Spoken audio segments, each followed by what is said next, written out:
చాలా కాలం క్రితం పచ్చని కొండల మధ్య ఉన్న సత్యపురం అనే గ్రామంలో ధర్మయ్య అనే వృద్ధుడు తన కుటుంబంతో జీవించేవాడు. ధర్మయ్యకు 10 మంది కుమారులు. అందరూ బలవంతులే, కాని మనసులు కలిసేవి కావు.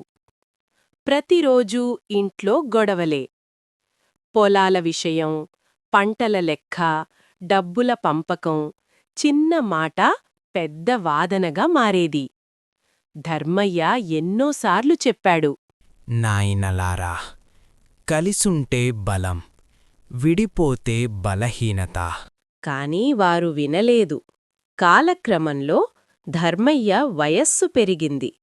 శరీరం బలహీనమైంది. ఒక రాత్రి అతను తన మనసులో అనుకున్నాడు. నేనున్నంతకాలం వీళ్ళు నన్ను గౌరవిస్తారు, కాని నేను లేకపోతే వీళ్ళు పరస్పరం నాశనం చేసుకుంటారు. అప్పుడతనికి ఒక తెలివైన ఆలోచన వచ్చింది. మరుసటి రోజు ఉదయం ధర్మయ్య తన 10 మంది కుమారులను పిలిచాడు. అతను ఒక్కొక్కరికి ఒక్క కర్ర ఇచ్చి అన్నాడు, దీనిని విరగదీయండి. అందరూ సులభంగా విరిచేశారు. వాళ్ల ముఖాల్లో నవ్వు. నిజమైన పాఠం. తరువాత ధర్మయ్య 10 కర్రల్ని కలిపి గట్టిగా కట్టాడు.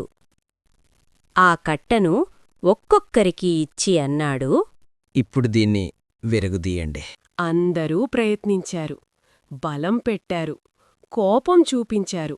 కాని 10 కర్రల కట్టమాత్రం విరగలేదు.